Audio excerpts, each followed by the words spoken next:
ஓம் சதாசிவசமாரம்பாம் சங்கராச்சார்யமத்யமாம் அஸ்மதாச்சார்யபரியந்தாம் வந்தே குருபரம்பராம். ஓம் நாராயணம் பத்மபுவம் வசிஷ்டம் சக்திம் ச தத்புத்திரபராசரம் ச வியாசம் சுகம் கௌடபதம் மகாந்தம் கோவிந்த யோகேந்திரமதாஸ்ய சிஷ்யம் ஸ்ரீசங்கராச்சார்ய பத்ம பாதம் ச ஹஸ்தாமலகம் ச சிஷ்யம் தம் தோட்டகம் வார்த்திககாரமன்யான் அஸ்மன் குருன் சந்ததமானதோஸ்மி. ஓம் வியாசாய விஷ்ணுரூபாய வியாசரூபாய விஷ்ணவே நமோ வை பிரம்மநிதயே வாசிஷ்டாய நமோ நமः. ஓம் நமோஸ்து வியாசவிசாலபுத்தே புல்லாரவிந்தாயத பத்ரநேத்ர येन द्वया भारततैलपूर्ण प्रज्वालितो ज्ञानमय प्रदीपः. ॐ वसुदेवसुदं देवं कंसचाणूरमर्दनं देवकी परमानन्दं कृष्णं वन्दे जगद्गुरुम्. ॐ श्रुतिस्मृतिपुराणानाम् आलयं करुणालयं नमामि भगवत्पाद शङ्करं लोकशङ्करं शङ्करं शङ्कराचार्यं केशवं बादरायणं शूद्रभाष्यकृतौ वन्दे भगवन्तौ पुनः पुनः. ॐ नमो ब्रह्मादिभ्यो ब्रह्मत्य कर्तृभ्यः वंशऋषिभ्यो महद्भ्यो नमो गुरुभ्यः.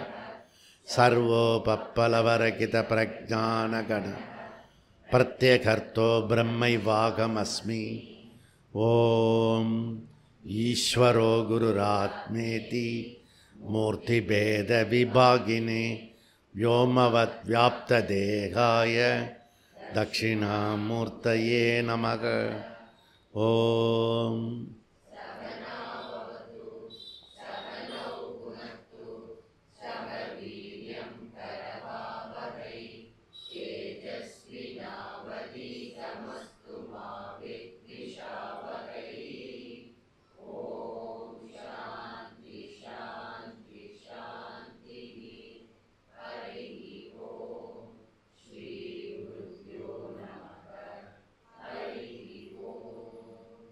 ஓம் சன்னோ மித்ரः சம்வருணः சன்னோ பவத்வரியமா சன்ன இந்திரோ ப்ரகஸ்பதிः சன்னோ விஷ்ணுருருக்ரமः நமோ பிரம்மணே நமஸ்தே வாயோ त्वमेव प्रत्यक्षं ब्रह्मासि त्वमेव प्रत्यक्षं ब्रह्म वदिष्यामि हृदं वदिष्यामि सत्यं वदिष्यामि तन्ववतु तद्वक्तारमवतु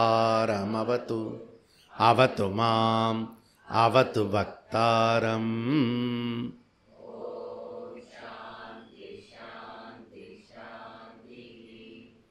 ॐ सहना भवतु सहनौ पुनक्तु सह वीर्यङ्करवावहै तेजस्विनावधीतमस्तु मा विद्विषावहै.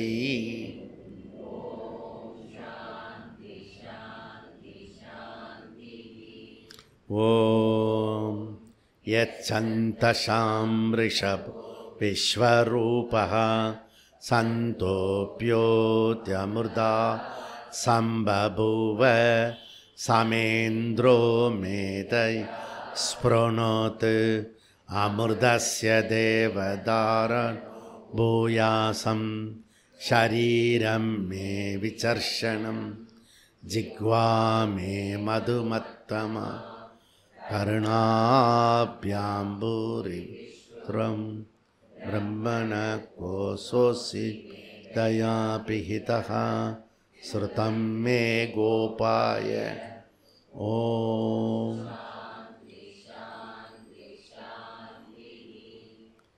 ॐ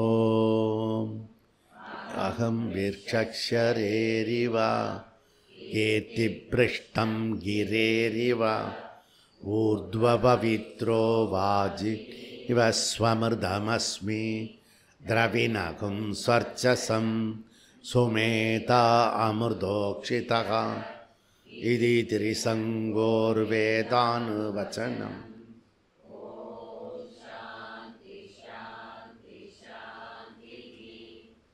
ॐ पूर्णमदः पूर्णात् पूर्णमुदच्यते पूर्णस्य पूर्णमादाय पूर्णमेवावशिष्यते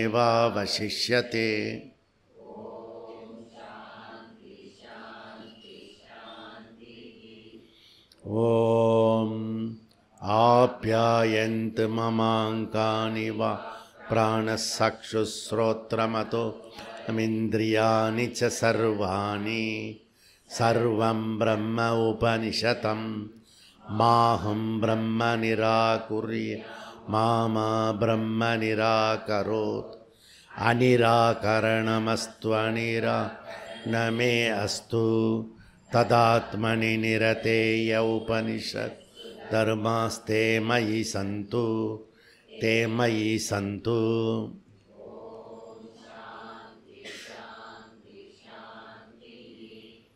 ॐ वाङ्मे मनसि प्रतिष्ठिता मनो मे वाचि प्रतिष्ठितम् आविराविर्मयेति वेदस्य महानीस्तः श्रुतं मे मा प्रकाशी अनेनातीतेनागो रात्रान् सन्ततामि हृदं वदिष्यामि सत्यं वदिष्यामि मावतु तत्वक्तारमवतु अवतु माम् अवतु वक्तारमवतु वक्तारम्।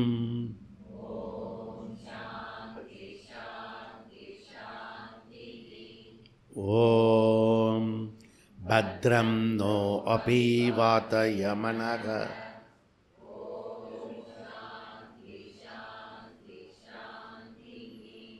ॐ भद्रं कर्णेभिः शृणुयाम देवाः भद्रं पश्येमाशभिर्यजत्राः स्थिरैरङ्गैः तुष्टुपुंसस्तनूभिः व्यशेम देवहितैयतायुः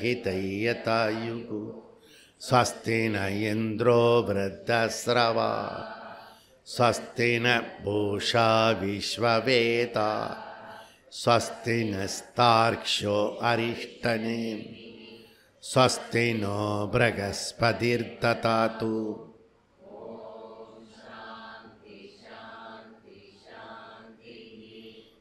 ॐ यो ब्रह्माणां विदधाति पूर्वं यो वै वेदां च प्रगणोति तस्मै तहुंहदेवमात्मबुद्धिप्रकाश मुमुक्षुर्वै शरणमहं प्रपद्ये।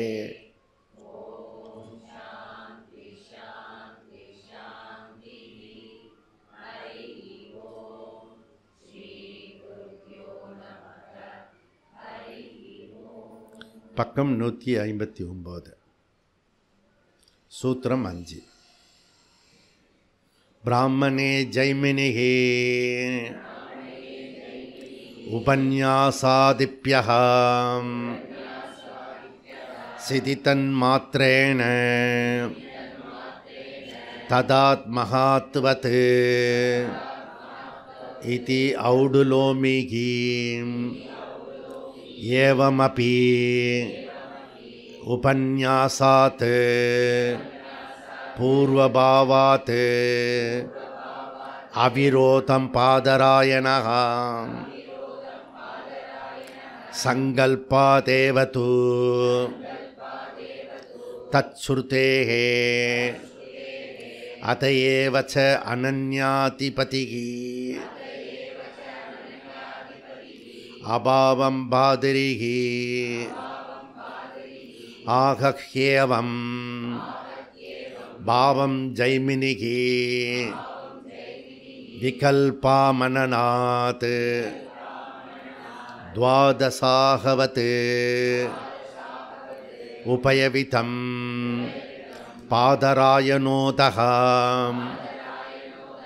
तन्मभावे सन्त्यवत् उपपत्तेः पावे जाकृतवत्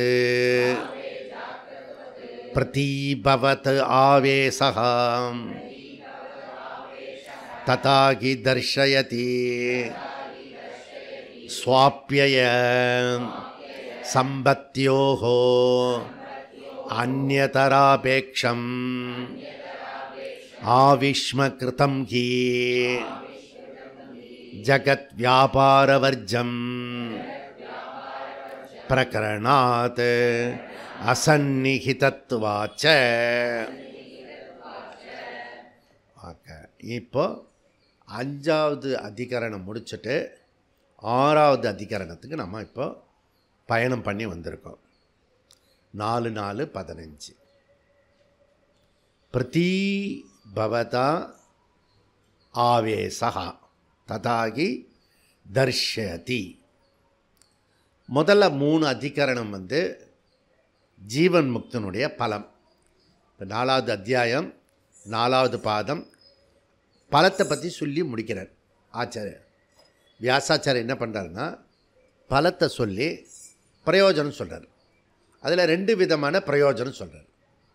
உபாசகனுடைய பலம் என்ன, ஜீவன் முக்தனுடைய பலன் என்ன, 2த்தையும் சொல்லி முடிக்கிறார்.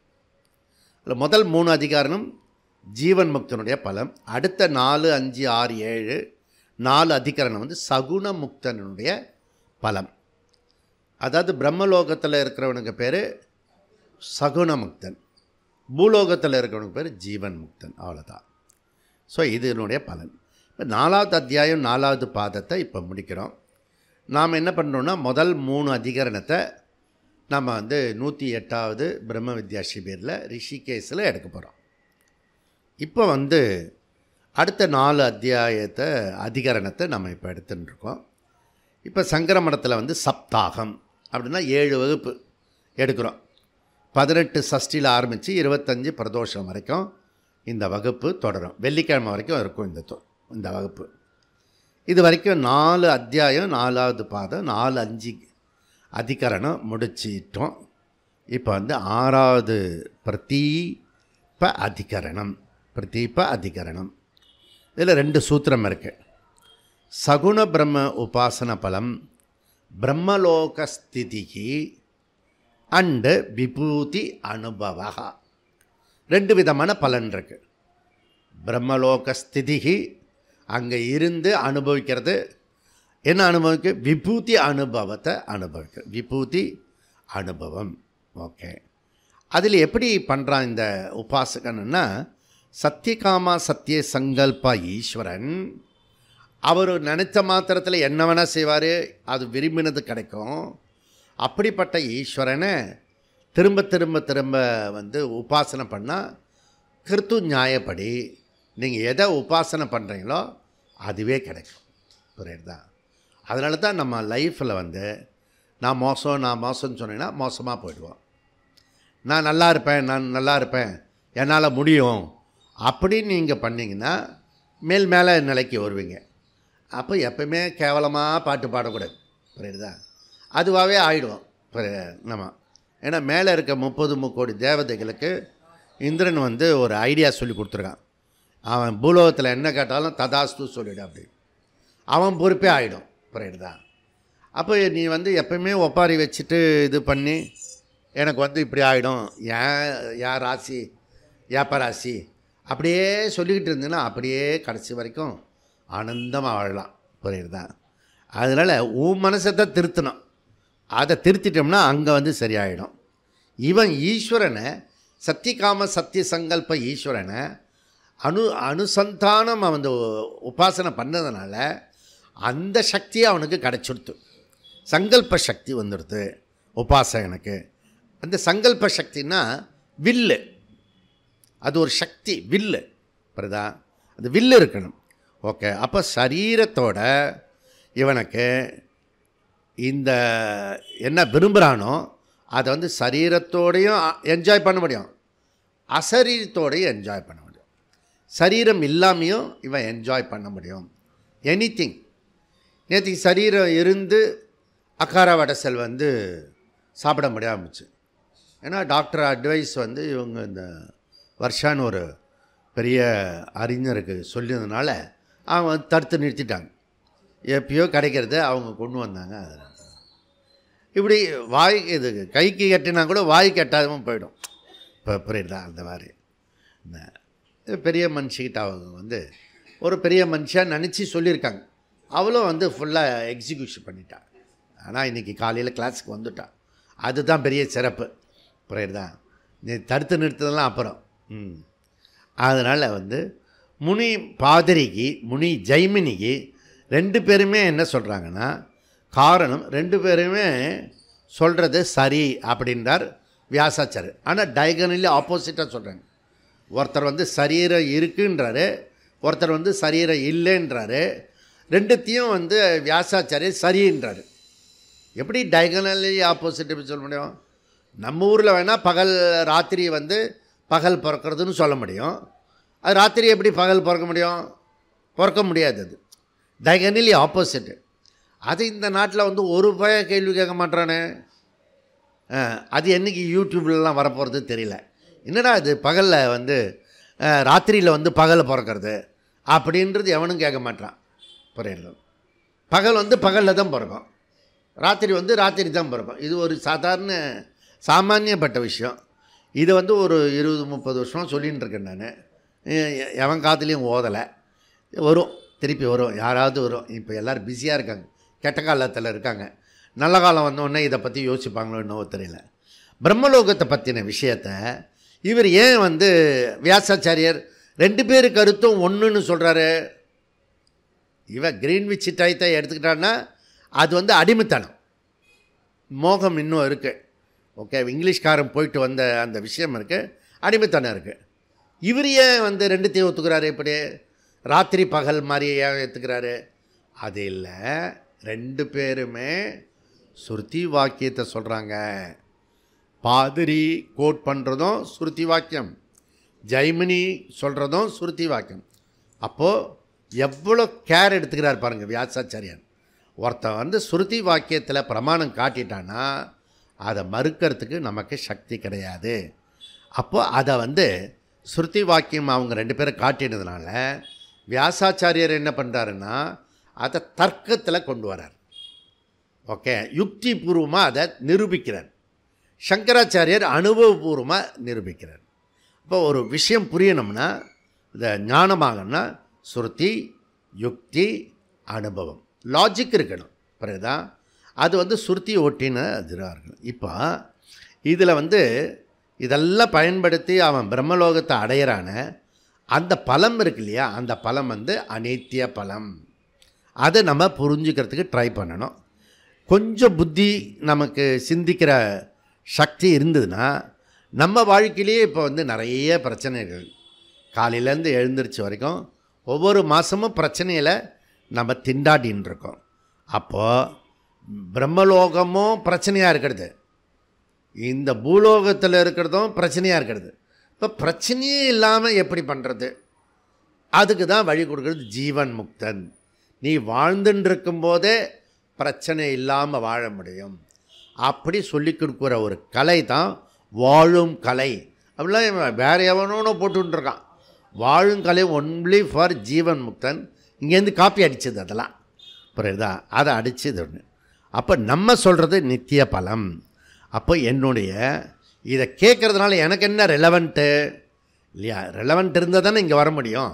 என்ன ரெலவெண்ட்டுனா உன் வாழ்க்கையை ஸ்டடி பண்ணி எது பர்மனெண்ட்டு ஆனந்தம், அப்படி அதற்காக போராட்டி ஆனந்தத்தை வரத்துக்காக நித்திய பலத்துக்காக ட்ரை பண்ணுறோம். ஓகே, நெக்ஸ்ட்டு என்ன? பாவம் ஜெய்மனி. ஜெய்மனி வந்து எக்ஸிஸ்டன்ஸு, சரீரம் இருக்குது, அப்படி இருக்கிறது. அந்த சரீரம் சசரீரம் பவர் பற்றி விசாரம் தொடர்கிறது. ஓகே, 6வது அதிகரணம் இதற்கான பிரமாண வாக்கியத்தோட நம்ம முன்னாடி படித்தோம். அது என்ன பிரமாண வாக்கியம்? ஜெய்மினி கோட் பண்ணது வந்து சாந்தோக்கியம் 7:26-2 சாந்தோக்கிய வாக்கியத்தை எடுத்து சொல்கிறாரு. இதில் பாதிரி அபாவம் சொல்கிறது வந்து வேறு மாதிரி சொல்கிறாரு. அவர் பிரம்மலோகத்தில் சகுனமுக்தனுக்கு சரீரம் உண்டு அப்படின்ற நிரூபித்த பிறகு சகுனமுக்தன் தன்னுடைய சங்கல்ப சக்தினால் முதல்ல சரீரம் இருக்கா இல்லையான்னு பிரச்சனை வந்தது. இப்போ சரீரம் இருக்குன்னு ஜெய்மினியை நம்ம ஆதரிக்கிறோம். புரியுதா? ஜெய்மினியை ஆதரித்த பிறகு அவன் இன்னொரு கோட் பண்ணுறான், இந்த 7:26-2.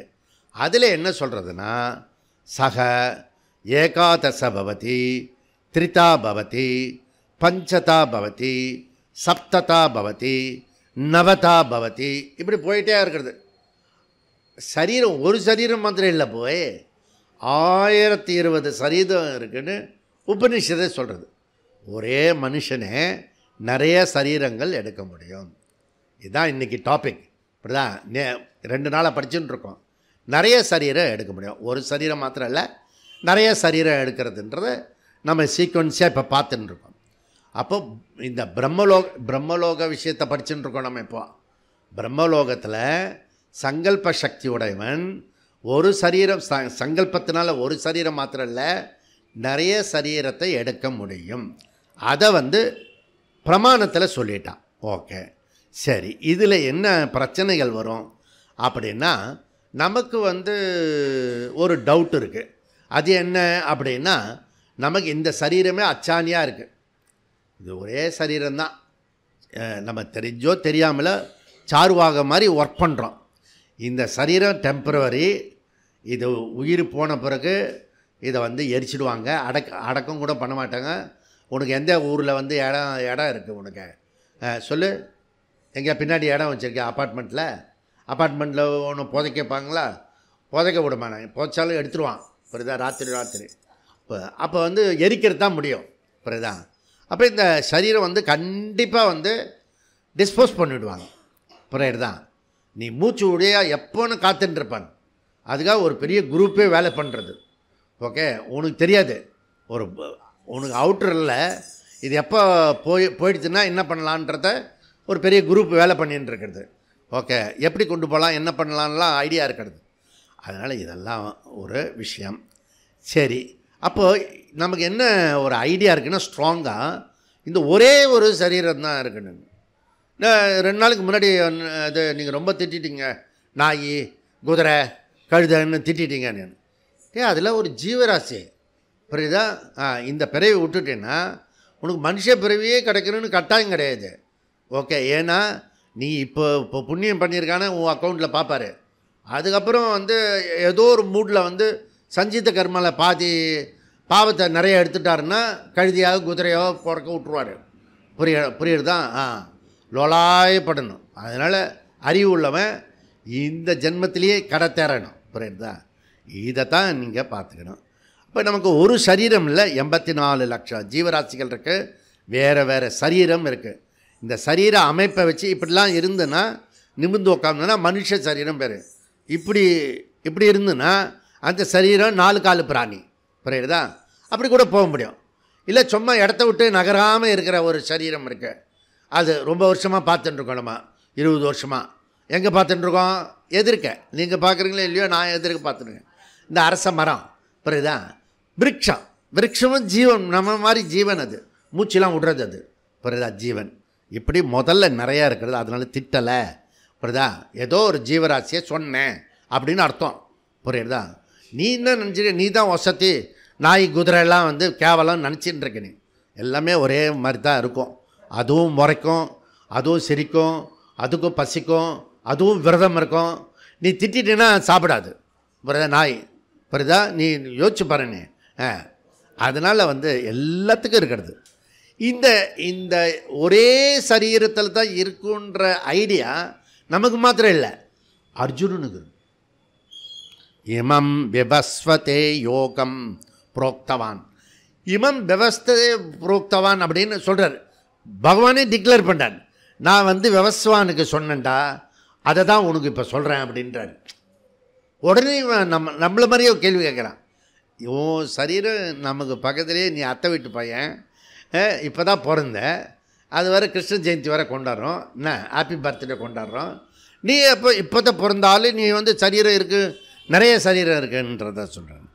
பகூனி மே விதீதானி ஜன்மானி தவ சார்ஜுன தான்யகம் வேத சர்வாணி நத்வம் வேத பரந்தப. அர்ஜுனா, உனக்கும் நிறைய சரீரத்தை கடந்து வந்திருக்க.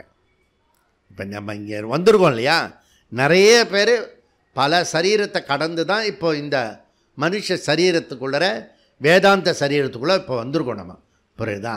அதனால் எனக்கும் நிறைய சரீரம் உண்டு, ஆனால் எனக்கு தெரியும், ஆனால் உனக்கு தெரியாது.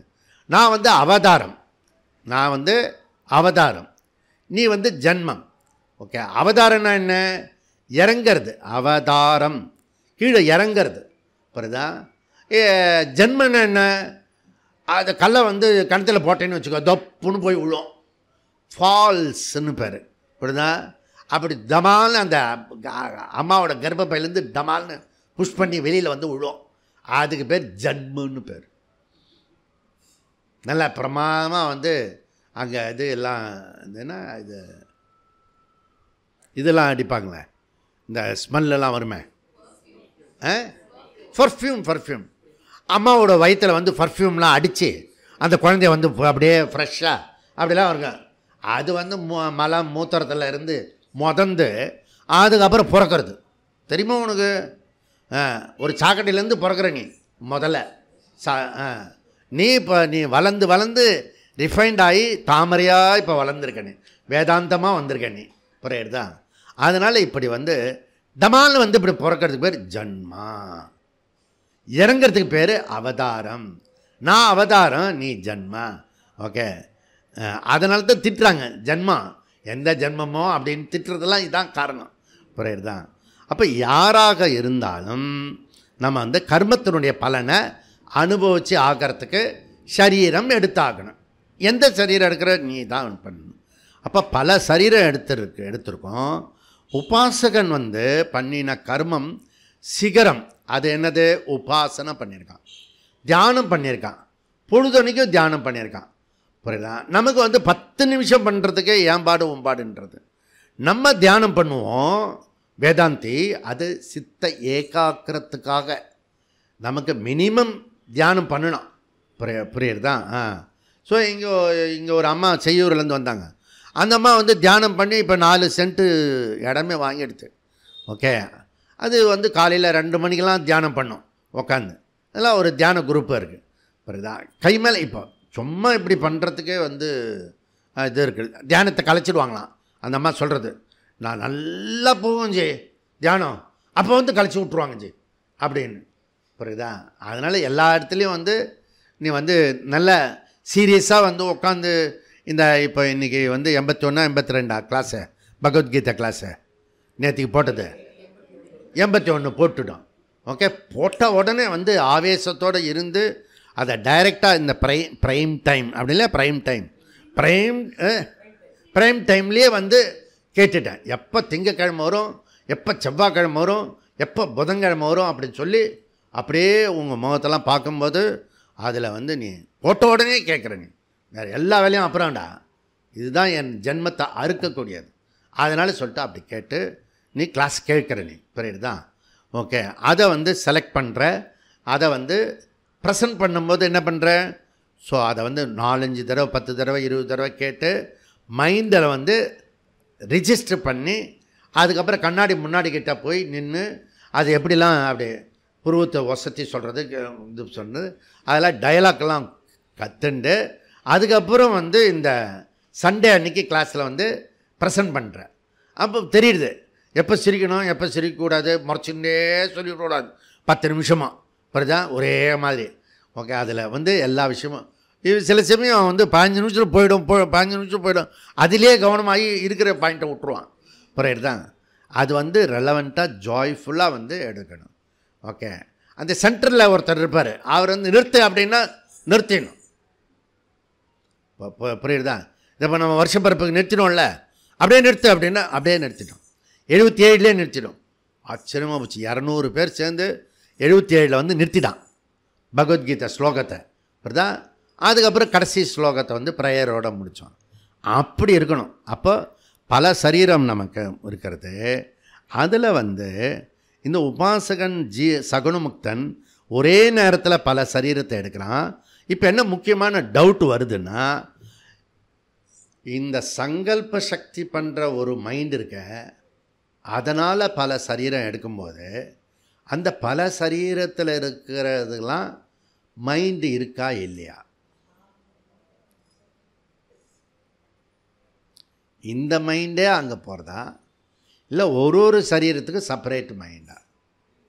ஓகே, இதுதான் டிபேட்டு. புரியுதா? இப்போது நம்ம இதெல்லாம் யோசிக்கவே மாட்டோம். ஓகே, சரீரம் எடுத்துட்டான் நம்ம தான் சினிமாவில் கூட பார்க்குறோம் அப்படின்னு இங்கே விட மாட்டாங்க. ஓகே, சந்தேகம் என்னென்னா, பல சரீரம் தோணுகிறத அந்தந்த சரீரத்துக்கு சூக்ஷ்ம சரீரம் இருக்கா இல்லையா, மனசு இருக்கா இல்லையா? அந்த சரீரத்துக்கெலாம் மனசு இருக்கிறது, ஏகதா அதெல்லாம் இருக்கிறது, திரிதா நவதா அதெல்லாம் இருக்கிறது. 7 சரீரம், 9 சரீரம், 11 சரீரம், 110 சரீரம், 1020 சரீரம், அதுக்கெல்லாம் செப்பரேட் மைண்டு இருக்கா இல்லையா அப்படின்றத பிரச்சனை வருது. சப்போஸ் சூக்ஷ்ம சரீரம் இல்லைன்னு வச்சுக்கோ, இந்த அந்த சரீரத்துக்குள்ளே சூக்ஷ்ம சரீரம் மைண்டு இல்லைன்னு வச்சுக்கேன், அதுக்கு பேர் என்ன? பிரேதம். நீ வேணால் இப்போ இனிமேல் வந்து ஒரு ஆள் டெத் ஆகிட்டான்னா நமக்கு பரிசோதனை பண்ணுறதுக்கு நிறைய ஐடியா இப்போ சொல்லி கெடுத்துடுவான். பயப்படக்கூடாது. அது வேறு கண்ணாடி பெட்டியில் முன்னாடியாவது தொட்டாவது பார்க்கலாம். இப்போ கண்ணாடி பெட்டியில் வேறு போகணும். ஏன் கொஞ்சம் கண்ணாடி துறங்க அப்படின்னு சொன்னேன். அதோட நான் கொஞ்சம் நேரம் பேசணும் அப்படின்னு சொல்லலாம். பயப்படுவான், நம்மளை பார்த்தே பயப்படுவான், தூரக்க 2 ஸ்டெப் போயிடுவான். புரியுறதில்ல? அப்படிலாம் பண்ணணும், இதெல்லாம் பார்க்கணும். ஸோ இதெல்லாம் பார்த்துட்டு எல்லாம் சொல்லணும். புரியுறதா? அப்போ டெட் பாடி, பழைய காலத்தில் டெட் பாடி இருக்கும், நான் அப்படியே தொட்டுக்கிட்டு பார்ப்பேன், கிள்ளி எல்லாம் பார்ப்பேன், தெரியுதா? அப்படியே இன்னும் அதாவது இவன் ஏதாவது பொழைச்சி விட்டுரு போகிறான்னு. புரியுதா? இப்படி காலையிலலாம் ஆட்டி பார்க்குறது இல்லை, உயிரோடு இருக்கா இல்லையா அப்படின்னு போயிடுச்சு. கட்ட மாதிரி விர கட்ட மாதிரி இருக்கும், ஆட்டக்கூட முடியாது, ஸ்டிப்பாக இருக்கும். புரியுறதுலாம் அந்த மாதிரிலாம் இருக்கிறது. புரியுறதா? ஸோ மைண்டு வந்து டெட் பாடி ஆகிடும். மைண்டு இல்லைன்னா அது டெட் பாடி. இப்போ வந்து நம்ம லைவ் பாடியே நமக்கு மைண்ட் இருக்குது. புரியுறதா? அதனால நமக்கு லைவ் பாடி. அப்போது இது வள்ளுவர் என்ன சொல்கிறாருன்னா, ஒரு ஸ்டெப்பு மேலேயே போகிறார். நீ லைவ் பாடி நம்ம வந்து பானை வந்து வச்சுட்டா கூட, பானை வச்சுட்டே இல்லைன்னு சொல்கிறோம்ல, அதை அப்ளை பண்ணுறாரு. அவரும் வேதாந்தி போல இருக்கு. புரியுதா? பாடியை வச்சுட்டே பாடி இல்லைன்றார் அவர். எப்படி? மைண்டு இருந்தால் கூட நீ வந்து பிரேதம் அப்படின்றார். எப்படி? இந்த மனசுக்குள்ளே அன்புன்றது ஈரம் இல்லைன்னா நீ வந்து டெட் பாடிக்கு சமம். அன்பிலாதார் என்பு தோல் போர்த்த உடம்பு அப்படின்றார். புரியுதா? ஈவி இறக்கம் இல்லாமல் மற்றவனை வந்து நேசிக்காமல் எப்போல்லாம் நீ மற்றவனை வந்து டாமினேட் பண்ணுறையோ அப்போல்லாம் நீ பிரேதம்னு அர்த்தம். வள்ளுவர் வார்த்தையில் மற்றவனை நீ டாமினேட் பண்ணுறல்ல, அவனை பேச விடாமல் நீ வந்து உள்ளார குறுக்கால வரல, முந்திரி கொட்டை மாதிரி பரதர்மம் பண்ணுறல்ல, அதெல்லாம் பிரேதத்துக்கு நான் சொல்கிறது. அவர் வள்ளுவர் சொல்ல, இது வந்து நான் என்னுடைய மகா வாக்கியம். ஒரு நீ எப்போ டாமினேட் பண்ணுறையோ பிரேதத்துக்கு சமமானவன் அப்படின்றது. இப்போ அப்போ நான் அந்த நேரத்தில் சொல்ல மாட்டேன் நான். புரியுதா? இப்போ சொல்லி வைக்கிறேன் நான். சுவாமிஜி சொல்கிறார், வள்ளுவர் மாதிரி இப்படி சொல்கிறார் சுவாமிஜி, யாருமே டாமினேட் பண்ணக்கூடாது, குறுக்கால பண்ணக்கூடாது. அவன் சொல்கிறேன்னா அவனே சொல்ல விடணும். புரியுதா? கொஞ்சம் நேரம் இதெல்லாம் பண்ணணும், டாமினேட் பண்ணக்கூடாது. ஓகே, தேர்ஃபோர் மைண்டு இல்லைன்னா டெட் பாடி. மனசுக்குள்ளே ஈரம் இருக்கணும், நேசிக்கணும், மனித நேயம் இருக்கணும். அதை தான் ஆண்மை நேய ஒருமைப்பாடுன்றார் வள்ளலார். இதெல்லாம் ரொம்ப முக்கியம். அடுத்தது நெக்ஸ்ட்டு என்னென்னா, சப்போஸ் எல்லா சரீரத்துக்குமே மைண்டு கொடுத்துட்டோன்னு வச்சுக்கோ, ஆக்டிவ் ஆகிடும். எல்லா சரீரத்துக்கும் மைண்டை கொடுத்துட்டோம் அப்படின்னு வச்சுக்கேன். கொடுத்துட்டா என்னாகும்? அப்போ புதுசாக யூடியூப்பில் பேபி உண்டாக்குறல, அந்த புது யூடியூப்பில் பேபி உண்டாக்குறல டெஸ்ட் டியூப்பு, அந்த டெஸ்ட் டியூப்பில் பேபி இருக்கால, அந்த பேபிக்கு மைண்டு கொடுப்பானா டாக்டரு? முடியாது. ஏஐ வரைக்கும் வரலாம், இன்னும் கூட மேலே போகலாம், புரியுதா? ஆனால் மைண்ட் அவனால் கொடுக்க முடியாது. சயின்ஸ்னால் சத்தியமாக சொல்கிறேன், எந்த யுகம் ஆனாலும் எவ்வளோ டெவலப் பண்ணாலும் இந்த ஏஐ மூலயமா வந்து சந்திரலோகம் போகலாம், இந்த செவ்வாய் கிரகத்துக்கு மேலே எந்த லோகத்தை வேணால் அதை அனுப்பி வைக்கலாம். ஆனால் மைண்டு அதுக்கு கிடையாது. இப்போ தான் மைண்டு கொடுக்கணும். ஏன் மைண்டு கிடையாது? சூக்ஷமம். சூக்ஷ்ம சரீரம் சயின்ஸு சப்போஸ் ஒத்துக்குச்சுன்னா அபௌருஷ்ய வாக்கியத்துக்கு வந்துட்டான், நம்ம கிட்டக்க வந்துட்டான்னு அர்த்தம், புரியுதா? இப்போ இது வந்து அபௌருஷ்ய வாக்கியம். பௌருஷ்ய வாக்கியத்தில் வந்து பிரத்யக்ஷம் மாத்திரம்தான். ஒரு குழந்தைக்கு வந்து பிரத்யக்ஷான்னு பேர் வச்சுட்டா. இப்போ ஜம்பு மகரிஷி போனோம்ல, என்னடி பேர் உன் பேர்? பிரத்யக்ஷா அப்படின்னா. ஓகே, இவ பேர் என்ன? அனுமானமா அப்படின்னா. பிரத்யக்ஷா கரெக்டாக தான் வச்சுருக்கான். இந்த ரூபாலாம் இருக்குல்ல, அதெல்லாம் பிரத்யக்ஷான்னு அர்த்தத்தில் வரும். ஓகே, டைரெக்டாக சொல்கிறது பிரத்யக்ஷமாக இருக்கிறது. ஓகே, அதனால் ஒரு நாள் புது மைண்டை உண்டாக்க முடியாது, யாராலையும் உண்டாக்க முடியாது. ஓகே, ஈவன் தோ பிரம்மாஜி கூட மைண்டை உண்டாக்க முடியாது, ஃபார் இன்ஃபர்மேஷன், புரியுறதான்? ஏன்னா ஸோ இதில் இருக்கிறது artificial intelligent is equal to mind அப்படின்னு சயின்ஸ் சொல்கிறான். நெவர். அது வந்து ஆர்டிஃபிஷியல் இன்டெலிஜென்ட்டு தான். ஓகே, நம்ம மைண்டே சில சமயம் இல்லை, பல சமயம் ஆர்டிஃபிஷியலாக தான் ஒர்க் பண்ணுறோம், புரியுதா? நம்ம மைண்ட் இருக்கு இல்லையா, அதுவே ஆர்டிஃபிஷியலாக தான் ஒர்க் பண்ணுறது. ஒரு பழக்கத்தில் பண்ணிட்டு இருக்கோம் நம்ம, புரியுதா? அது உணர்வோட, உணர்ச்சியோட, ஆதங்கத்தோட, அது வந்து பர்ஃபெக்டோட, ஈஸ்வர புத்தியோட அந்த மைண்டை பண்ணுறதுக்கு பேர் கர்மயோகம்னு பேர். ஒரு பானை பண்ணுன்னா பானையோடு பண்ணுறதில்ல, அந்த பானைக்கு டிசைன் பண்ணி அந்த பானையை டப்பாவில் போட்டு அந்த பானைக்கு மேலே லேபிள் ஒட்டி அதை ஒரு பவித்திரமாக பண்ணுறோம். சும்மா ஒரு விஷயத்துக்கு இந்த மாதிரி 18 ஐட்டம் கொடுக்குறோம். 18 ஐட்டமும் ஸ்ரத்தையோடு பண்ணுறோம். அதுக்கு பேர் என்ன? அதுக்கு என்ன பேருன்னா work is worship. Okay, work is worship. வர்ஷிப்போடு பண்ணணும். அதில் வந்து இது பண்ணணும். அப்போது மைண்டுன்றது என்ன? மைண்டுன்றது ஜீவாத்மா. ஜீவாத்மா. இந்த மைண்டு, இந்த சைத்தன்யம் இருக்க கான்ஷியஸு, அது சர்வ வியாபியாக இருக்குது. சைத்தன்யம் சர்வ வியாபியாக இருக்குது. அதில் பிரம்மாஜியோட படைப்பிலேயே ரொம்ப பெஸ்ட்டு படைப்பு வந்து உருவாக்குனது வந்து இந்த மைண்டு, ரிஃபைன்டு மைண்ட். எப்படி கண்ணாடியில் சூரிய வெளிச்சம் பட்டால் அந்த கண்ணாடியே ஒரு பவர்ஃபுல்லாக இருக்கிறதோ, அதுபோல் இந்த மைண்டுக்கு ஒரு பவர் என்னென்னா, சைத்தன்யம் அதில் மாத்திரம் ரிஃப்ளெக்ஷன் ஆச்சுன்னா அவரே வந்து ஓனர் மாதிரி இருப்பார் அவர். ஓகே, அவரே சைத்தன்யம் மாதிரி செயல்படுவார், புரியுதா? இதுதான் கன்ஃபியூஸ் ஆகி ஒரு மதமே. அவன் வந்து பதஞ்சலி இருக்காங்கல்ல, அநேக ஆத்மா சொல்கிறதுனுடைய அர்த்தமே இது தான். மைண்டே ஆத்மா சொல்கிறார், ஏன்னா அது அவ்வளோ வேலை பண்ணுறது. அப்போ சரீரம் போக ஆயத்தனம். மைண்ட் என்னது? போக. என்ன அப்படி முடிச்சா என்ன அர்த்தம்? அடிப்படை விஷயமே தெரியல. போக சாதனம். ஆயத்தனம் சொன்னால் சாதனம் சொல்லணும், புரியுதா? கர்த்தா சொன்னால் கரணம் சொல்லணும். ஓகே, சாம்பார் சொன்னால் ரசம்னு சொல்லணும். ஓகே, அந்தந்த ஜாதியில் சொல்லணும். ஓகே, அப்போ வந்து சரீரம் ஆயத்தனம்னா இந்த மைண்ட் என்னது? சாதனம். நீ சுகத்துக்கெல்லாம் அனுபவிக்கிறது பாடி கிடையாது, மைண்டு தான் அனுபவிக்கிறது. அதுதான் சாதனம், புரியுறதா? இது புரிஞ்சு போக சாதனம். அப்போ அந்த உபாசகன் புது சரீரத்துக்கு புது மைண்டு உண்டாயிடுச்சுன்னு வச்சுக்கோ. நெக்ஸ்ட் ஸ்டெப்பு, அடுத்த இந்த ஒரே விஷயத்தை எப்படி எடுத்துகிட்டு போகிற மாதிரி, அதுவும் பிரம்மலோக விஷயத்தில் பேசுகிறோம். நம்ம பூலோகத்தில் இருந்துட்டு சர்வலோகத்தையும் பேசுவோம், புரியுதா? அந்த சக்தி நமக்கு கொடுக்கப்பட்டிருக்கு. இந்த புது சரீரத்துக்கு புது மைண்டு உண்டாயிடுச்சு, அப்படியே உபாசகன் வந்து போகத்தை அனுபவிக்க முடியாது. இந்த புது சரீரத்துக்கு புது மைண்டு வந்துட்டுன்னு வச்சுக்கேன். அப்படி இருந்தால் கூட இந்த உபாசகன் அந்த புது சரீரத்தில் இருக்கிற அனுபவத்தை உண்டாக்க முடியாது.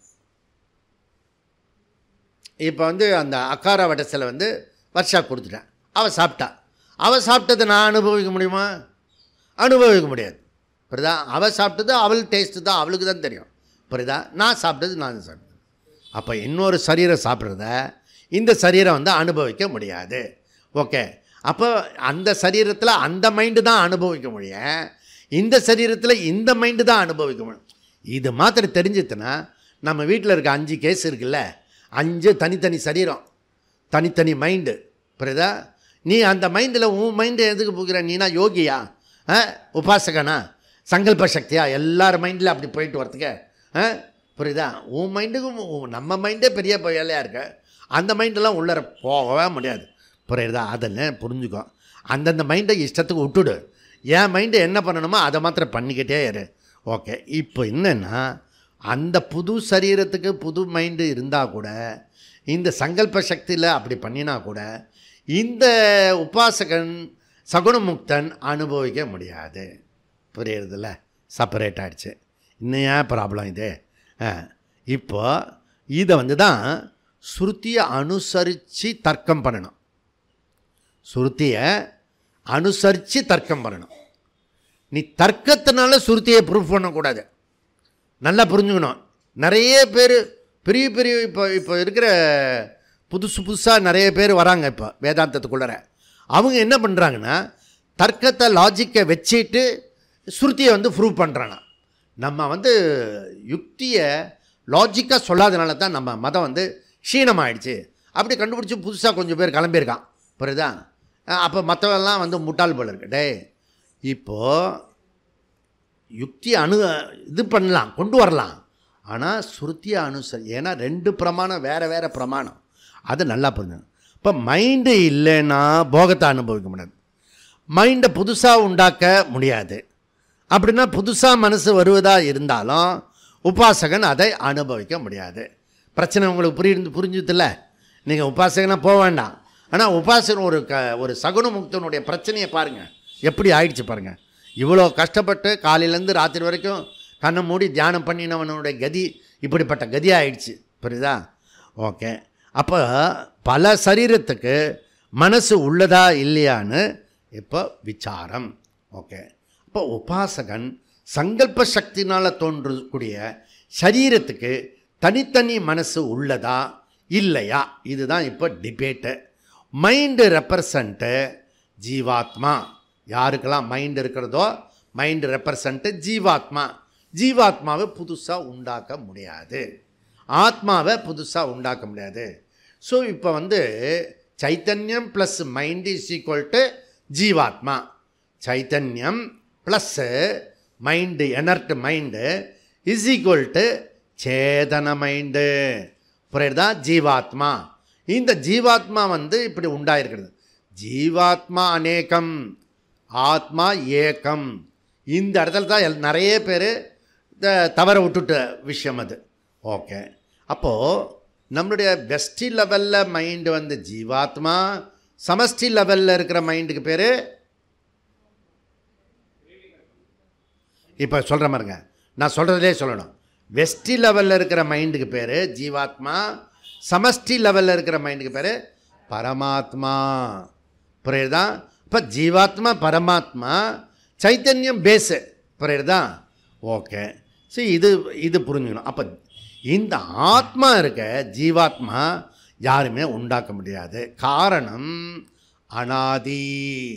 அது எப்போ தோன்றியதுன்னு சொல்ல முடியாது. புரியுறதா? அனாதி. அதனால் புதுசாக ஜீவாத்மா உண்டாக்க முடியாது. அப்போ புது மனசு உண்டாக்க முடியாது. காரணம் புது மைண்டு, புது ஜீவாத்மா மாதிரி அதை உண்டாக்க முடியாது. இப்போ எங்கே காரணம் பண்ணிட்டு வரோம் சொல்கிறோம், புரியுறதில்ல? இந்த சங்கல்ப சக்தியில் பல உருவம் எடுத்தால் கூட அந்த உருவத்தில் இருக்கிற ஜாயை, சுக துக்கத்தை இந்த சகுண முக்தன் வந்து அனுபவிக்க முடியாது. அதை வந்து இப்போ விரிவாக பேசிட்டு வரோம். ஓகே, சயின்ஸ் வந்து பல புதுமை பண்ணினா கூட மைண்டை வந்து அவனால் உருவாக்க முடியாது. இதை ஏன் அபௌருஷ விஷயத்துவாத்.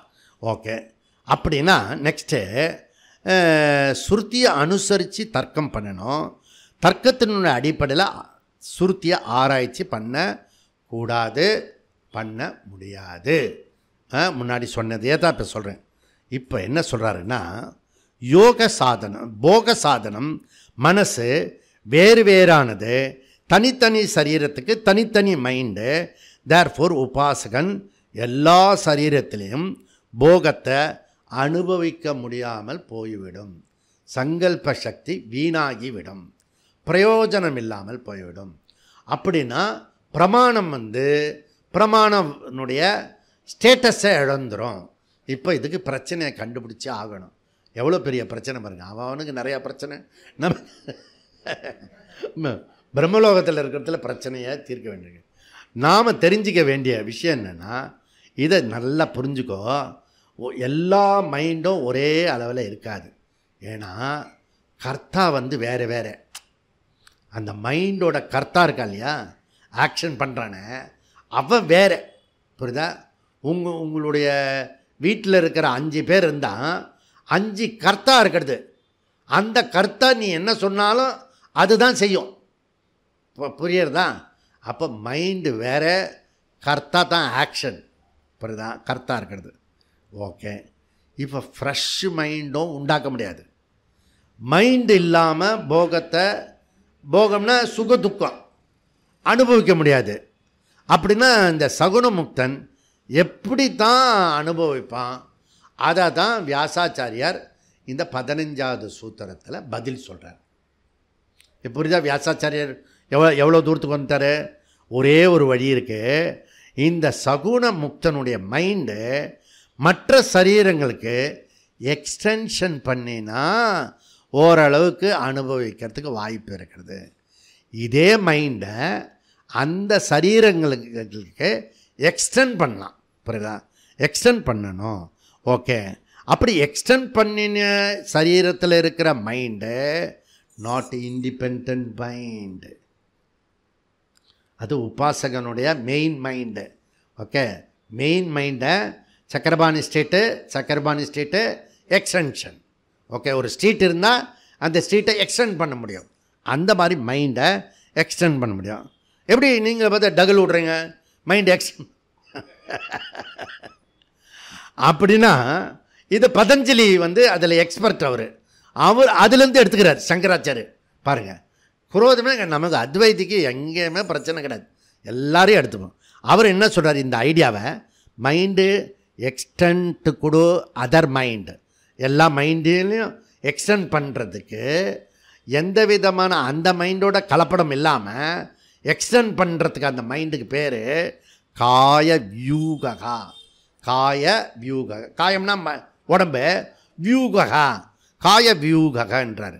ஓகே. காய வியூக எப்படி முடியும் அப்படின்றது விஷயம். இப்போ பிரம்மலோக விஷயம் இது ஸ்ருதி பிரமாணாத் தது சம்பவதி. எப்படி முடியும் கேட்டிங்கன்னா, ஸ்ருதி பிரமாணாத் தது சம்பவதி முடியும். அதற்கான உதாரணம் வியாசாச்சாரியார் சொல்கிறார். என்ன உதாரணம் சொல்கிறாரு? தீப உதாரணம் சொல்கிறார். ஒரு மெயின் தீபம் இருக்குது. அந்த தீபத்தை வச்சுருந்து மற்ற எரியாத தீபங்கள்லாம் இருக்கிறது, அதெல்லாம் பண்ணேன். நான் ஃபஸ்ட்டு மாயூரத்தில் மயூரநாத சுவாமியில் ஒரே ஒரு நெருப்பு குச்சி தான் இருக்கணும். முதல் விளக்கை ஏற்றணும். முதல் விளக்கை ஏற்றினோடனே லட்ச விளக்கை ஏற்றினேன். புரியுதா? லட்ச தீபம் சாஸ்திராலயத்தில் பண்ணியிருக்கேன். 4000 விளக்கு பூஜை பண்ணியிருக்கேன். புரியுதா? விளக்கு பூஜையே நிறைய சம்பவம் இருக்குது. ராமர் பூஜை இருக்குது. ராமர் அந்த இது இருக்குது, அந்த தீப ஊர்வலம். நாகூரில் 8000 போலீஸ் தடுத்துட்டான், அந்த தர்காவுக்கு போகக்கூடாது அப்படின்னு. புரியுதா? நாங்களே 50-100 பேர் தான் இருக்கோம். எங்களை அரெஸ்ட் பண்ணுறதுக்கு 8000 போலீஸ் நாகூர் தர்காவுக்கு. நான் அங்கே இன்சார்ஜு. புரியுதா? அதனால் நான் ஒரு பையனை கூப்பிட்டு ஒரு விளக்கு ஏற்றி கொடுத்துட்டேன். இதை போய் எல்லாம் நாகூர் முழுக்க வீட்டில் ஏற்று அப்படின்னு. எல்லார் வீட்லேயும் விளக்கு ஏற்றிட்டாங்க. அவன் இது போலீஸு, எஸ்ஐ, ஐஜி, எல்லா லொஸ்க்கு எல்லா டிபார்ட்மெண்ட்டும் வந்துட்டான். ஓகே. அவன் டிஜிபி கிட்ட சொல்கிறான். ஒருத்தன் இன்ஸ்பெக்டர், சார் ஜோதி எஸ்கேப் சார் அப்படின்னு. மண்டோ இதெல்லாம் எவ்வளோ தூரத்துக்கு நாங்கள் இப்போ சாஸ்திரம் படிச்சுட்டு இருக்கோம். பிரம்மசூத்திரத்தில் படிக்கிறோம், சுருத்தியில் படிக்கிறோம், பிரகரண கிரந்தத்தில் படிக்கிறோம், அனுபவத்தில் இருக்குது. விளக்கு ஏற்றிட்டு இருக்கிறது என்ன? ஒரு விளக்கு ஏற்றினா நம்ம கார்த்திகை தீபத்தில் நிறைய விளக்கை ஏற்றிடுவோம். புரியுதுதான்? ஒரு விளக்கு வச்சு இன்னொரு விளக்கை ஏற்றிக்கிட்டே போயிட்டே இருப்போம் நம்ம. புரியுதுதான்? அப்போது நீ தூரக்கந்து பார்த்தா விளக்கு ஏற்றின பிறகு இது இந்த விளக்கா அந்த விளக்காலாம் நீ கண்டுபிடிக்க முடியாது. ஒரே ஜோதி தான் இருக்கும். புரியுதுதான்? அந்த மாதிரி இதை பண்ண முடியும். அப்போது சங்கரர் வந்து இதுக்கு எக்ஸாம்பிளுக்கு இது எடுத்துக்கிறார். கைவல்ய பாதத்திலிருந்து யோக சூத்திரத்திலேருந்து எடுத்துக்கிறார். 4வது பாதம், அதுவும் 4வது பாதம் 4-5 சூத்திரம், பதஞ்சலி யோக சூத்திரம். அது யோக சூத்திரத்தில் 4-4ல் நிர்மாணி சித்தானி அஸ்மிதா மாத்ராத், அதாவது சித்தத்தை விரிவுபடுத்த முடியும் அப்படின்னு நிர்மாணி சித்தானி அப்படின்றத சொல்கிறார் பதஞ்சலி ரிஷி அப்படின்றத சங்கராச்சாரியார் எடுத்துக்கிறார். இன்னொரு சூத்திரம் 4-5ல் கைவல்ய பாதத்தில் சொல்கிறாரு, பிரவருத்தி போதே பிரயோஜகம் சித்தம் ஏகம் அநேகேஷாம், ஒரே சித்தந்தான் அநேகமான சரீரத்துக்குள்ளர அது எக்ஸ்டெண்ட் பண்ணி போக முடியும். அப்போது ஒரு விஷயத்தை நிரூபிக்கிறதுக்கு நிறைய சோர்ஸ் எடுத்துக்கணும். அப்போ வியாசர் வந்து தீபம் சொல்லி தர்க்கம் பண்ணுறாரு. ஓகே, பதஞ்சலியை எடுத்துக்கிட்டு சங்கரர் வந்து ஸ்மிருதி கொடுக்குறாரு. அப்புறம்தான் இந்த ஜெய்மினி வந்து ஸ்ருதி வாக்கியத்தை எடுத்துக்கிறாரு. அப்போ ஸ்ருதி வாக்கியம் எடுத்துக்கிறாரு, ஸ்மிருதி வாக்கியமும் எடுத்துக்கிறாங்க, தர்க்கமும் பண்ணுறாங்க. ஒரு விஷயத்தை ப்ரூவ் பண்ணுறதுக்கு எவ்வளோ தூரத்துக்கு பாடுபடுறாங்க. ஏன்? ஸ்ருதி வாக்கியம் சத்தியம், அதுக்காக இவ்வளோ பிரமாண ஸ்ரத்தையை பண்ணினா தான் இவன் எதிர்காலத்தில் வந்து கலிகாலத்தில் பிரமாணத்தை ஒத்துப்பான் அப்படின்னு. 4-4-15 சூத்திரத்தில் வியாசாச்சாரியர் பிரதீபவத் ஆவேசகா ததாகி தர்ஷயதி. ஆவேசகா, ஆவேசகன பிரவேசகா, ஆவேசகா பிரவேசகா. உபாசக ஜீவா எக்ஸ்டென்ஷன் பண்ண முடியும் மற்ற சரீரங்கள். எது மாதிரி? பிரதீபவத், பிரதீபா அந்த லைட்டு மாதிரி. புரியுதா? இப்போ புதுசாக யாராவது பொண்ணு குழந்தை பிறந்தனா பிரதீபான்னு பேர் வச்சிடலாம். புரியுதா? பிரதீபவத் தீபம் போல் முதல்ல லட்ச தீபம் ஏற்றிருக்கோம். புரியுதா? அப்போது இந்த இது இது வந்து என்ட்ரி கிடையாது, எக்ஸ்டென்ஷன். இப்போ சப்போஸ் என்ட்ரி வச்சுக்கிட்டோம்னா என்னாகும்? என்ட்ரி பண்ணால் என்னாகும்? இந்த சரீரத்திலேருந்து மைண்டு அந்த சரீரத்துக்கு போயிடும் அர்த்தம். இவர் அவுட் ஆகிடுவார், சங்கல்ப சக்தி உள்ளவர். புரியுதா? அதனால் இங்கே சக்தி வச்சுக்கிட்டு சக்கரபாணி ஸ்ட்ரீட்டை வச்சுக்கிட்டு சக்கரபாணி ஸ்ட்ரீட்டை எக்ஸ்டெண்ட் பண்ணணும். ஓகே, சக்கரபாணி ஸ்ட்ரீட்டு எதிர்க்க என்ட்ரி ஆகிடுச்சுன்னா சக்கரபாணி ஸ்ட்ரீட்டு போயிடும். புரியுதா? அப்போ என்ட்ரி வேறு, எக்ஸ்டென்ஷன் வேறு, நல்லா புரிஞ்சுக்கணும். அப்போது மனோவியாப்தி, அப்போது சகுணமுக்தன் சங்கல்ப சக்தியினால் சரீர உற்பத்தி மனோவியாப்தி பண்ணுகிறான். ஓகே, தீபவத் ஆவேச பிரதீபவத். இதெல்லாம் எங்கேருந்து சார் நீங்கள் தெரிஞ்சுக்கிறீங்க? எங்கேருந்து தெரிஞ்சுக்கிறோமா? ஆவேச பிரதீபவத் தர்ஷியதி ததாகி. இதெல்லாம் எங்கே தெரியுது? ஸ்ருதி வாக்கியத்தினால தெரியுறோம். அதனால் சித்திலாம் அடைஞ்ச பிறகு பல சரீரம் உற்பத்தி பண்ணலாம், மனசை சித்தத்தை விரிவுபடுத்தலாம், உங்களுடைய சித்தத்தை எக்ஸ்பேண்ட் பண்ண முடியும் அப்படின்றத பதஞ்சலியும் சொல்கிறாரு. இங்கே சூத்திரத்தில் சங்கராச்சாரியன் சப்போர்ட் பண்ணுறாரு, வியாசாச்சாரியரும் உதாரணம் கொடுத்து பண்ணுறாரு. ஓகே, இதெல்லாம் வந்து ரகசியத்தை சித்த ஏகாக்கிறதுக்கு மாத்திரம் நம்ம பயன்படுத்தி உபாசகர் மாதிரி நம்ம வந்து கஷ்டப்பட தேவையில்லை. ஏன்னா நம்ம வந்து கடைசியாக இப்படி பார்ப்போம், சரியா அது நித்தியமா, பர்மனெண்ட்டா, கண்டினியூஸாக இருக்குமா? அப்படிலாம் சொல்ல முடியாது. இருக்கிறதுக்குள்ளே பெருசாக இருக்கலாம், அவ்வளோதான். அனித்திய பலன் தேவையில்லை எங்களுக்கு. ஒரே விஷயம் அது அனித்தியம்னு சொல்லிட்டா நம்ம ட்ராப் பண்ணிவிடுவோம். புரியுதா? எது ஒன்றுமே வீட்லேயோ வெளியிலையோ ஆஃபீஸ்லேயோ எல்லாம் அனித்தியம்னு சொல்லிட்டோம்னா, இப்போ வாங்குகிற சம்பளம் வந்து அனித்தியம்னு சொல்லிட்டோம்னா உடனே வந்து இதில் கொடுத்துருவோம், அன்னதானத்தை கொடுத்துருவோம், கேம்ப் ஃபீஸ் கொடுத்துருவோம், அந்த வாகனத்தை கொடுத்துருவோம், எல்லாத்தையும் கொடுத்துருவோம். இதுதான் அனித்தியம். நமக்கே தெரியுதே அனித்தியம்னு. எத்தனையோ செலவு பண்ணுறோம், போன செலவெல்லாம் கொடுக்குறதில்ல. இந்த டாக்டர்கிட்ட கொடுத்தது திருப்பி எவ்வளோ கொடுத்தோம், 10% திருப்பி கொடுறா. டே உன் ஹாஸ்பிட்டல் நீ கட்டிருக்கிறதா என் காசில் தான் கட்டிருக்கேனே அப்படி சொல்லிட்டு 10%. இந்த ஸ்கூலில் கூட அப்படி தான், நம்ம பைசா தான் அவன் வந்து கட்டடமாக கட்டுறான். ஓகே, நான் அப்போ நம்மளுடைய இந்த ஷேர் ஹோல்டர் ஏதோ சொல்கிறாங்களே மார்க்கெட்டிங், அந்த மாதிரி நம்மளுடைய பைசாவில் அவன் கட்டும்போது நமக்கு ஒரு % கொடுக்கணும். புரியுதா? நான் ஒரு இது ஃபினான்ஸ் மினிஸ்டர் வந்தால் அப்படி தான் 1% உனக்கு. ஓகே, நீ வருஷம் முழுக்க ஃபீஸ் கட்டுறல்ல, டேர்ம் ஃபீஸ் போட்டு டேர்மாக கட்டுறல்ல, 1% உனக்கு அப்படின்றத சொல்லும். அதனால் அனித்திய பலம் எங்கே சொல்கிறாரு பகவான் ஸ்ரீகிருஷ்ணன்? ஆ பிரம்மலோகா லோகா புனராவர்த்தி அர்ஜுனா. அர்ஜுனா, இனி பிரம்மலோகத்துக்கு போனால் கூட ஒரு நாள் டிஸப்பயர் ஆகிடும், அனித்தியமாகிடும். அதனால் நீ மரியாதையாக இந்த வகுப்புக்கு வந்து ஜீவன் முக்தனை பண்ணு அப்படின்னு சொல்கிறார் அவர். ஓகே. ஆத்மா நித்ய சர்வகதஸ்தானுபு அச்சலோயம் சனாதனா. நம்ம குழந்தை இருக்கோம், நம்ம குழந்தைக்கு வந்து கஷ்டப்பட்டு எப்படியாவது கல்யாணம் பண்ணிவிடுவோம். கல்யாணம் பண்ணிட்டா அது குழந்தை பிறந்துக்கும்.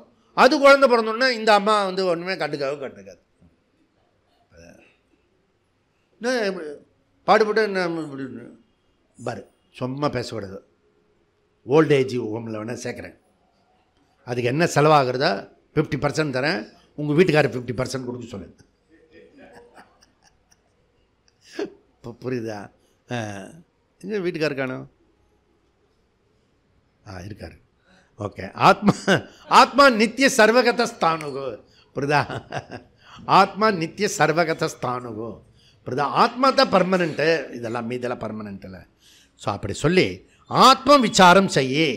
இன்றைக்கி திங்கக்கிழமை 81வது கிளாஸை கேளு, நாளைக்கு 82வது கிளாஸை கேளு, மாண்டூக்கே கேளு. நமக்கு மாதிரி ஒரு பாக்கியம் வந்து பகவான் யாருக்குமே அமைச்சு கொடுக்கல. ஒரு பக்கம் வேல்யூ மேலே வேல்யூ சொல்லக்கூடிய பகவத்கீதா படிக்கிறோம், இன்னொரு பக்கம் எல்லாத்தையும் அபவாதம் பண்ணுற மாண்டூக்கியத்தை படிக்கிறோம், இன்னொரு பக்கம் வந்து பிரம்மலோகத்தை படிச்சிடணும். நம்ம அல்லவா இப்போ இது ஒரே நேரத்தில் நம்ம பிரஸ்தானத்திரையை முழுக்க படிச்சுன்னு இருக்கோம். நமக்கு வந்து அந்த பாக்கியம் பகவான் கொடுத்துருக்கான். நாளைக்கு வந்து 444வது கிளாஸு. அதனால் நீங்கள் வந்து 444 பேர் வர வேண்டாம், 44 பேராவது வரத்துக்கு ட்ரை பண்ணுங்கள். புரியுறதா? நம்ம பிரம்மசூத்திரத்தை நம்ம வந்து ரத்னமாலா வந்து மே 1 அறிமுகப்படுத்த போகிறோம். ஓம் பூர்ணமத பூர்ணமிதம் பூர்ணமுதச்யதே பூர்ணஸ்ய பூர்ணமாத் பூர்ணமேவாவசிஷ்யதே. ஓம் சாந்தி சாந்தி. ஹரி ஓம். ஸ்ரீ குருப்யோ நமः. ஹரி ஓம்.